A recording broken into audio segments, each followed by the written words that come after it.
Good morning! Familiar ka dito sa ganitong packaging? Kung naalala mo, ang Estee Lauder, tama ka. At naka-engrave pa ang kanyang pangalan dito sa top cover niya. Ayan. And this lipstick is a pure color lipstick cream, Rouge à Lèvres. It's number 826. It's Modern Muse, 0.12 ounce or 3.5 grams. It's made from Canada. Tara, open na natin. Anyway, nakatanggal ko na yung plastic film niya at first. Yung una niyang packaging para hindi na tayo mahirapan. Pero, hindi ko pa siya na-try. Ngayon, try natin. Look. When you open, kahit na-open mo siya, hindi siya sasabit. Because, it's a little deep.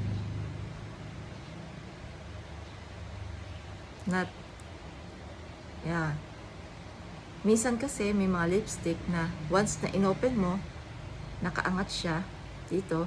Ito hindi. Kaya kapag kahit na inopen mo siya, pag namali ka ng open, hindi siya sasabit. Okay? And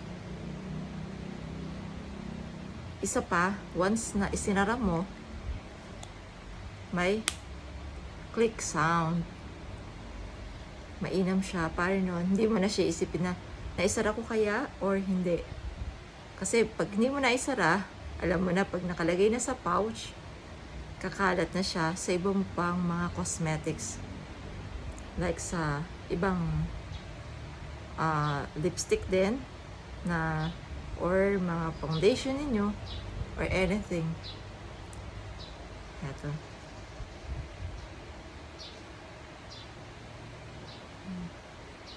See? Ang ganda niya,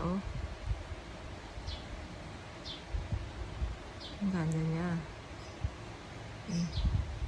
Ganda ng kulay, At isa pa, lalo na pagbago siya, meron siyang yung kanyang identity na Estee Lauder. Yung logo ni Estee Lauder. Ganda niya, no? And kung may mapapansin ka, meron siyang may lines.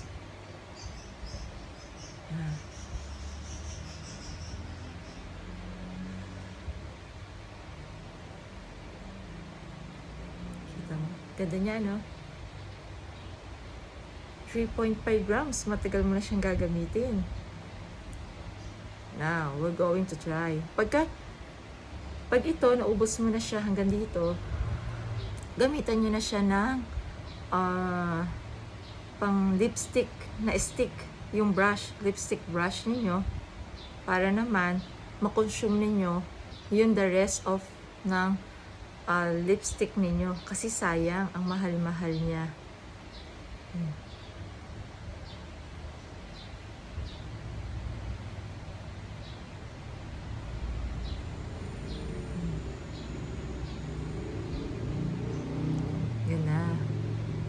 Ngayon, try natin yung color niya.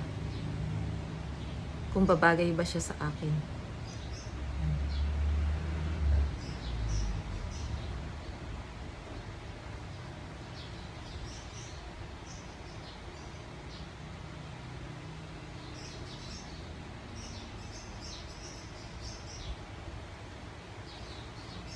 Ay, ang bango. Ang bango niya. Parang amoy candy siya na ang sweet ng amoy. Ang sarap ng amoy niya.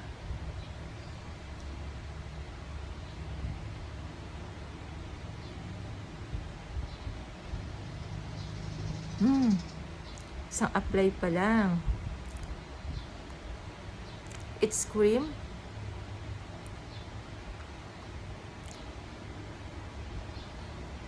Second coat.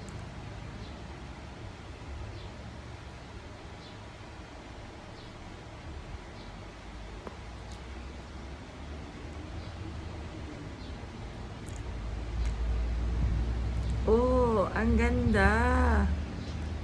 Alam niyo, bagay din to sa mga morena. Morena color, ang kanilang mga skin tone. And, look at this. To apply ko pa lang. And, yung logo nila, ayun o, kita pa. Hindi pa siya nabubura. Siguro mga 3 times or 4 times, yun. Mabubura na siya. Ang sarap talaga ng amoy niya. Ang bango-bango. Hindi ka magsisisi sa pag-purchase mo na lipstick ng Estee Lauder. Try nyo at hindi kayo manghihinayang sa ibabayad ninyo. Ang ganda talaga niya. Oh. Sa mga morena color, morena ang kanyang skin tone, bagay na bagay siya. At syempre, para sa akin, bagay din sa akin to. Kasi, minsan, depende sa kung ano yung gusto ko na aura, kung anong kulay ang aking gustong isuotin na lipstick. Kaya, one of my favorite, Estee Lauder brand. And once na isinara ninyo, yan.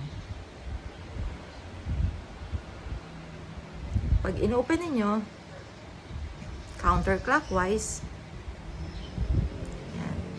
At pagka sinara ninyo, it's clockwise. Okay?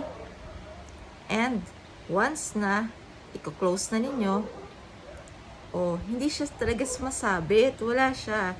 Hindi siya mapupunta dito. Kasi, yung ibang mga lipstick, kung hindi ako nagkakamali, sorry po sa mga, may mga ibang mga brand lipstick, is once na inopen, pag sumabit, dito siya nakalagay na. Meron na siya dito mapupunta. At sayang din naman yung lipstick natin. Na dito lang siya mapupunta instead na magamit natin. Kaya, hindi ka manghihinayang. Once na isinara mo, there's a click sound. Okay? Ang ganda-ganda niya talaga. At very handy pa siya.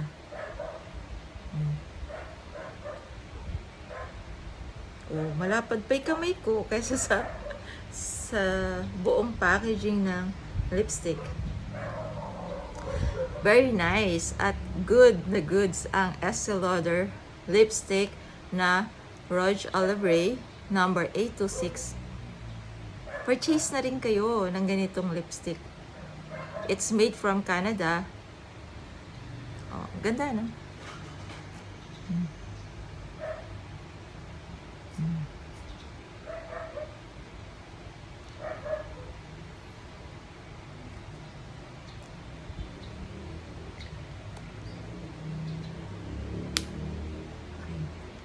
Nice.